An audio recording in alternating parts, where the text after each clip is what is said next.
retrouve maintenant pour la rubrique C'est mon histoire. Aujourd'hui, j'ai le privilège et l'honneur d'être avec le pasteur Dorothée Radja. Bonjour, pasteur Dorothée. Bonjour Evelyne. Vous allez bien aujourd'hui? Ça va, merci. Merci beaucoup d'avoir répondu à cette invitation pour la rubrique C'est mon histoire. On va s'introduire un petit peu dans votre vie aujourd'hui. D'accord, avec plaisir. Vous aviez déjà fait un C'est mon histoire la dernière fois que vous étiez venu. C'était une excellente émission que d'ailleurs je vous recommande vivement. Et aujourd'hui, nous allons plutôt parler de votre appel à la prédication, votre appel pour être une prédicatrice, ce chemin que vous avez dû parcourir. Oui, c'est vrai. C'est un chemin auquel je ne m'attendais pas. Oui. Je pense que quand Dieu nous appelle, souvent, on est surpris de ce que Dieu nous demande. Et Dieu a des plans dans nos vies et lui seul les connaît. Exactement. Et quand il nous les révèle, c'est pas toujours ce à quoi on s'attendait. On n'est jamais prêt. On n'est jamais prêt à ce que Dieu nous demande. Et puis, je pense que c'est ce que Dieu veut, en fait, parce que c'est le meilleur moyen par lequel, finalement, il va nous construire, il va nous façonner. Et donc, ce n'est pas un plan humain, et c'est ça qui est important, mais c'est finalement le plan de Dieu. Et puis, ça nous garde humbles, finalement, parce que on sait d'où on vient, on sait ce qu'on est capable et ce dont on n'est pas capable. Et on sait que si Dieu a pu faire quelque chose au travers de nous, finalement, c'est vraiment lui et c'est pas nous. Alors, c'est très bon pour notre ego, pour rester bien à notre place et laisser Dieu bien à sa place. Exactement. Je me souviens, la dernière fois que vous étiez venu, vous m'aviez dit Dieu ne partage pas sa gloire. Et ça m'est resté, ça m'est vraiment resté. Oui, vous avez. Absolument. Et c'est exactement ça. C'est vrai que Dieu nous appelle parfois, justement, dans ces où on ne se sent pas forcément qualifié, pas à la hauteur, et c'est pour nous garder humbles, comme vous dites. Oui. Et vous, vous êtes né dans une famille chrétienne, vos parents étaient au Seigneur, nés de nouveau, donc vous avez grandi avec le Seigneur dans une belle famille. Voilà, mes parents venaient d'être chrétiens en fait. Donc moi j'avais 4 ans quand mes parents ont été sauvés. D'accord. Et donc j'ai commencé à aller à l'église à 4 ans et à 7 ans, j'avais suffisamment entendu de choses à propos de Jésus pour finalement faire un choix. Alors c'est étonnant, mais ça peut parler aussi à tous les parents qui ont des enfants. Et parfois, on peut sous-estimer un petit peu tout ce qu'ils entendent, mais les enfants sont vraiment des récepteurs et ils écoutent, ils reçoivent. À 7 ans, j'avais compris un certain nombre de choses, en tout cas, qui m'ont donné la latitude de faire mes propres choix. Et je suis allée simplement dans ma chambre. J'ai fermé à clé la porte de ma chambre. C'est un souvenir très fort. Et j'ai mis mes genoux par terre et j'ai dit, Seigneur, à partir d'aujourd'hui, je te donne mon cœur, je te donne ma vie. Wow. Et c'est vrai que j'ai jamais eu besoin de refaire cette prière parce que c'était la prière officielle. Ça a été la prière par laquelle le Seigneur est entré dans mon cœur, dans ma vie. C'est beau. Il n'y a plus eu de doute. C'était vraiment le jour de votre nouvelle naissance, à 7 ans. Absolument. Et de façon autonome, ça montre un vrai attachement à Dieu. C'est beau quand même, vraiment. Et vous avez vécu des expériences avec le Seigneur assez tôt quand même, autour de l'âge de 11, 12 ans déjà, vous viviez des choses avec Dieu. Alors, c'est surtout que finalement, on ne connaît pas l'avenir, on sait pas, on ne peut pas imaginer en fait qu'il peut y avoir un appel de Dieu sur notre vie. Alors, quand il nous arrive effectivement des choses, que Dieu se révèle de façon particulière, on se demande pourquoi. Et moi, effectivement, à 12 ans, j'ai eu une expérience avec le ciel qui m'a beaucoup marquée. Et puis, quelques années plus tard, avec l'enfer. Oui. Et voilà, je me suis demandé pourquoi. Est-ce que c'était une grâce? Est-ce que ça arrivait à tout le monde ou pas? Je ne savais pas. En tout cas, ça a été pour moi une pierre blanche que Dieu a déposée dans ma vie. Et puis, aussi, je pense que lorsque l'on est appelé à servir Dieu, finalement, à plein temps, comme je l'ai été, c'est très, très important d'avoir, finalement, ces deux pôles, ces deux réalités spirituelles qui sont bien ancrées à l'intérieur de soi et qui vont nous donner vraiment toute la force, toute la détermination pour faire ce à quoi on est appelé. Et donc, cette révélation du ciel, cette révélation de l'enfer qui vous donne un peu le cap. C'est ça vous a marqué un petit peu au fer rouge, si on veut bien, parce que justement, ça vous a peut-être, comme vous dites, donné cette détermination pour ensuite répondre à cet appel que Dieu avait mis sur votre vie, qui n'allait pas forcément être tout simple et tout rose. Donc, c'était une nécessité, certainement, ça faisait partie du plan de Dieu pour vous préparer. Hein. C'est vrai, Et vous, arrivez à l'adolescence, en grandissant, même arrivé jusqu'à l'âge de 17-18 ans, votre désir, vraiment, vous vouliez être psychologue, thérapeute, vous vouliez vraiment aider les autres de cette façon-là. Voilà, moi j'avais envisagé ma vie, je me voyais, j'avais une personne dans ma famille qui avait fait carrière dans ce domaine-là, dans le domaine de la psychologie, psychanalyse, etc. Et donc voilà, j'avais des grands rêves à ce niveau-là, je voulais faire des longues études, j'avais mon plan qui était bien ficelé à partir de 14 ans, donc jusqu'à 18 ans, et qui n'était pas du tout le plan de Dieu. Et c'est là qu'à 18 ans, en fait, Dieu m'a parlé. Puis vous savez, cette façon dont, quand Dieu vous parle, vous savez que c'est Dieu. Oui.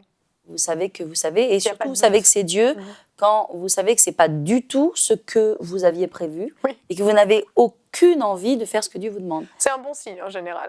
Voilà, sauf que quand à ce moment-là, on s'en rend pas bien compte, on se dit c'est quoi ce plan? Et puis Dieu m'a dit 3 choses en fait. Il m'a dit je veux que tu étudies ma parole. Je veux que tu apprennes l'anglais et je veux que tu saches comment gérer une entreprise. Alors, c'était vraiment loin de mes préoccupations. Bien sûr, étudier la parole, ça faisait partie de mon univers. Et pourquoi pas, mais après mes études, clairement après mes études, finalement, alors que c'était une priorité pour Dieu, apprendre l'anglais, je n'aimais pas du tout l'anglais, je ne parlais pas un mot d'anglais. D'accord. Au bac, j'ai pris l'espagnol, voilà. Ok, oui. Donc, ça n'avait pas de sens du tout. Et puis, gérer une entreprise, ça ne m'intéressait pas du tout parce que quand on en est plutôt orienté vers des pensées, la psychologie, l'âme, les choses comme ça, les réalités de l'économie d'entreprise, de la gestion et autres, vous êtes très loin de tout ça. Là, vous vous êtes dit que Dieu vous appelait à être justement une femme d'entreprise, peut-être quelque chose comme ça. Je ne me suis rien dit du tout. Je me suis dit, j'ai pleuré, j'ai eu du mal à abandonner mon plan. J'ai versé beaucoup de larmes parce que ce chemin d'obéissance, parce qu'il faut dire ça, a été pour moi un chemin de sacrifice. Et donc, j'ai dû vraiment déposer mon Isaac. Probablement, ça a été dans ma vie la première mort, parce qu'il y a des morts. Hein, des morts à soi. Morts à soi-même, bien sûr, par lequel on doit passer. Et ça a été un chemin d'obéissance, une mort à moi-même. J'ai pleuré des larmes, beaucoup de larmes, parce que aussi, quand Dieu nous parle, nous montre quelque chose. En fait, quand Dieu nous parle, il ne nous montre pas la suite. Et donc, ce chemin d'obéissance, sans voir et sans comprendre, il est difficile. Il est difficile pour nous-mêmes, pour notre foi, c'est difficile finalement de remettre notre vie entre les mains de quelque chose qu'on ne comprend pas, qui n'a pas de sens, et qui a pour ma part duré 5 ans, parce qu'à partir du moment de 18 ans à 23 ans, ça a été ces 5 ans par lesquels j'ai dû me mettre à part pour étudier sa parole, et puis après entrer dans des études, et je l'ai fait avec une certaine entrer dans les pieds un peu complètement. Et je me rappelle, c'était une école supérieure. J'ai dit qu'est-ce qu'on apprend chez vous? Est-ce qu'on peut apprendre l'anglais de façon un peu professionnelle? Oui. Est-ce qu'on peut apprendre les choses de l'entreprise, etc. Oui. Ok, inscrivez-moi. Donc c'était un peu comme ça, voilà. Voilà, il faut le faire. Est-ce que vous avez essayé de résister au début? Est-ce que vous avez dit oui tout de suite, ou il y a eu un moment, est-ce que vous avez essayé de négocier? J'ai pleuré 3 jours. 3 jours, ok. J'ai pleuré 3 jours. 3 jours où j'ai l'impression que j'ai déambulé dans la maison de mes parents comme un fantôme, sans maquillage, sans rien, plus de vie, quoi. Seigneur, et pour finalement abdiquer et dire je vais le faire, alors que finalement Dieu m'avait parlé, mais je n'avais pas entendu une voix tonitruante, mais c'était une certitude à l'intérieur de moi, donc c'était vraiment un pas de foi. Et voilà, donc j'ai pleuré 3 jours, j'ai essuyé mes larmes, j'ai dit ok, je vais le faire. Waouh, bonne démarche d'obéissance. Je n'ai pas compris pendant 5 ans. C'est long, 5 ans quand même. C'est long, oui. Et pendant 5 ans, et à la fin de mes études, mon diplôme, etc., j'ai dit, Seigneur, on fait quoi? What's next? C'est sûr. Qu'est-ce qui se passe après, quoi? Et je me suis dit, maintenant, je vais reprendre ma vie en main. Je vais retourner dans des études de psy, parce que ça n'a pas de sens. Ok, d'accord. Vous étiez prête à reprendre les études en psychologie. Mais qu'est-ce que j'allais faire de ce bagage, quoi? C'est sûr, parce que vous ne vous voyez pas du tout travailler en entreprise. Moi, je connaissais personne d'anglophone. L'anglais faisait pas partie de ma vie, là où j'étais, là où j'habitais, etc. Donc, ce plan n'avait aucun sens. Ça n'avait aucun sens jusqu'à ce que ça ait du sens. C'est ça. Et qu'est-ce qui s'est passé jusqu'à ce que ça prenne tout son sens. Eh bien, qu'est-ce qui s'est passé? Il s'est passé quelque chose, c'est que 6 mois après que j'ai mon diplôme, etc., où finalement je ne savais pas trop où je campais, j'ai travaillé avec ma mère dans sa maison d'édition parce que voilà, je cherchais un peu ma direction. Et puis là, Dieu m'a dit, en fait, voilà, c'est ton mari. Dieu m'a montré cet homme de Dieu pour lequel j'avais beaucoup de respect. Et ça a été un choc. Ça a été un choc. Une surprise auquel je ne m'attendais pas. Dieu m'a dit, c'est ton mari. Et c'était évidemment un homme qui était déjà dans le ministère, qui était expérimenté dans le ministère, qui s'appelle donc le pasteur Selvaraj Ragia. Et là, d'un seul coup, tout a pris son sens parce que j'avais besoin de connaître la parole de Dieu. Et heureusement que j'avais étudié la parole de Dieu. Parce que c'était un homme expérimenté dans la parole. Et que ça aurait été vraiment difficile pour moi de ne pas avoir développé une certaine connaissance et maturité, et puis aussi parce qu'il était anglophone, et qu'on a parlé 18 ans à la maison ensemble, dans notre vie au quotidien, et qu'il était anglophone, et qu'il fallait que je parle anglais absolument. C'était une nécessité. Oh mon Dieu. Et puis aussi parce que le ministère, finalement, demande, et bien sûr, des compétences et une compréhension de la gestion, de toutes ces choses pratiques, finalement, qui font le ministère, que c'est nécessaire. Donc là, tout à coup, vos yeux sont ouverts et vous avez compris. Et plus tard, en fait, il y a eu cet appel aussi à la prédication qui est venu. Et ça, vous ne vous attendiez pas forcément. Parce que c'est pas vraiment plus tard, mais ça a été dans ces 5 ans. Dans ces 5 ans, d'accord. En fait, Dieu m'a parlé à 18 ans et j'ai commencé à suivre les directives. Et à 20 ans, Dieu m'a appelé à prêcher à 20 ans. Donc là, ça a été un choc pour moi aussi. Parce que je n'étais pas du tout d'accord avec cela. J'étais la personne qui refusait de répondre au professeur à l'école. Il était hors de question. J'étais tout à fait extravertie. Je n'étais pas une personne introvertie. J'étais tout à fait libre, heureuse, très épanouie, bien dans ma peau, etc. Mais quand il s'agissait de parler en public, c'était niette. C'est ça. Ça, vous n'aimiez pas du tout. Non. Alors, pas du tout. Donc, aucun professeur n'avait rien pu tirer de moi parce que c'était juste non. Et quand Dieu m'a appelé à prêcher, donc je lui ai dit non, comme j'avais l'habitude de dire au professeur. J'ai été très catégorique, j'ai dit non. Mais 3 fois, j'ai dit non. Et 3 fois, quand j'ai dit non, j'ai eu une expérience que je ne pouvais pas finalement renier. C'est que 3 fois, j'avais de l'électricité qui venait sur mes lèvres. Alors à l'époque, je ne savais pas ce que ça voulait dire, je ne savais pas ce que c'était. Mais je savais bien que c'était quelque chose d'inhabituel. Et quand je disais non, que je ne voulais pas, en fait, j'étais invitée. Vraiment, je ne vois pas qui et comment et pourquoi on a bien pu m'inviter à prêcher dans une conférence à l'âge de 20 ans, sans expérience ni rien. C'est vrai que c'est surprenant. Et la personne était insistante. Et 3 fois, j'ai dit non. Et à chaque fois que je disais non, j'avais l'électricité sur mes lèvres. Donc finalement, je me suis dit, bon, je suis en train de désobéir à Dieu. J'ai des signes que, voilà. Et donc, j'ai finalement dit oui. Et comment ça s'est passé cette première fois? J'ai dit oui, ça a été pour moi le sacrifice ultime, où j'ai dû vraiment mettre ma confiance en Dieu, dire, mais qu'est-ce que tu me fais? Je veux pas ça. Et puis, j'y suis allée quand même, en réunissant tout mon courage, etc. Et puis, étonnamment, et c'est là que ça ne peut être que Dieu, quand j'ai pris le micro, je n'ai pas vu ce qui s'est passé et j'ai apporté finalement un message qui était, pour le coup, dès le premier, très puissant et qui a duré 1h30. Et quand j'ai rendu mon micro, je n'avais aucune conscience de ce qui s'était passé. 1h30, première prédication, et vous êtes toute jeune quand même. 20 ans. 20 ans, aucune expérience. C'est fou. Et là, vous avez vu que l'appel était sur votre vie? Oui, tout à fait. C'est indéniable, hein? Oui, c'était vraiment pas ce que je souhaitais. Mais donc, j'ai dû aussi, là aussi, finalement obéir. C'est ça, exactement. Finalement, vous avez essayé de négocier, de résister, mais ça n'a rien donné parce que l'appel était là. Ouais. Quand Dieu appelle, au bout d'un moment, on doit lâcher prise, en fait. Oui, tout à fait. Et puis bon, on se doit d'obéir à Dieu. Hein. Exactement. C'est important. C'est une nécessité, tout à fait. Ouais. Et puis, donc c'est ça, vous avez rencontré votre mari, vous vous êtes mariés et vous avez commencé un ministère qui n'était pas en plus uniquement en France, mais qui était un ministère clairement international. Oui. Vous avez fait énormément de missions à l'étranger, particulièrement en Inde, en Afrique, mais un peu partout, aux 4 coins du monde en fait. Oui, c'est vrai que effectivement, j'ai eu l'opportunité de prêcher dans de nombreux pays du monde et aux États-Unis, en Angleterre, dans des pays anglophones, dans des pays francophones. En Inde, voilà, il faut parler anglais. Donc, voilà, tout cela a pris un sens. Vraiment, l'anglais était nécessaire non seulement pour votre mari, mais pour votre appel aussi, et la connaissance de la parole de Dieu aussi. Et à quel moment vous avez commencé l'Église pour justement mettre au profit ces talents de gestionnaire? Eh bien, écoutez, mon mari avait déjà commencé l'Église.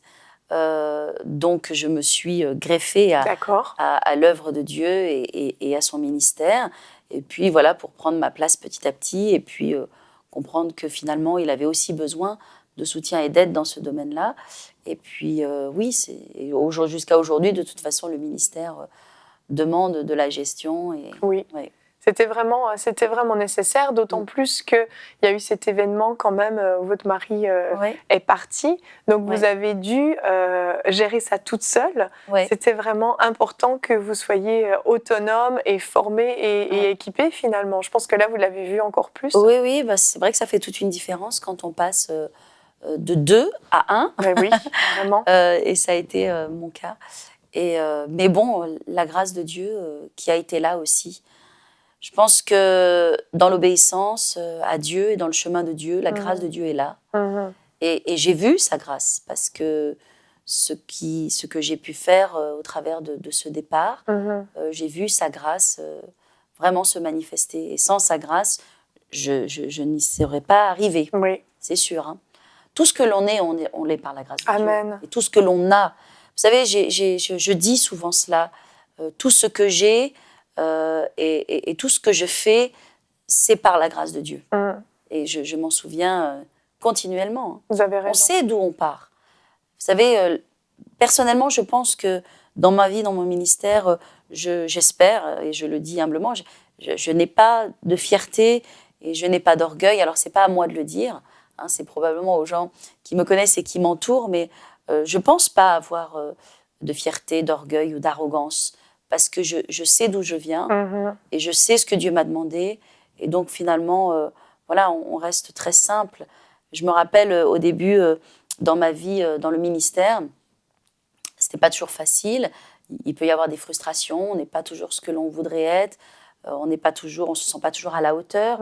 Et ma mère a été de bons conseils. Puis c'est important de s'entourer de gens qui sont de bons conseils. Oui. Et au début vraiment de l'appel de Dieu, ma mère m'a donné un conseil que j'ai gardé. Et elle m'a dit, voilà, ma fille, il faut de l'humilité, de la simplicité. Et si tu marches dans l'humilité et la simplicité, Dieu fera le reste. Amen. Et j'ai gardé ce conseil. Et puis particulièrement lorsque l'on est une femme, et je pense qu'il y a beaucoup d'auditrices qui nous regardent, beaucoup de femmes aussi qui sont appelées au ministère et à qui Dieu a demandé des choses. Et j'aimerais leur dire, je pense que la clé de ma vie, de mon appel, de mon ministère repose sur l'humilité et la simplicité.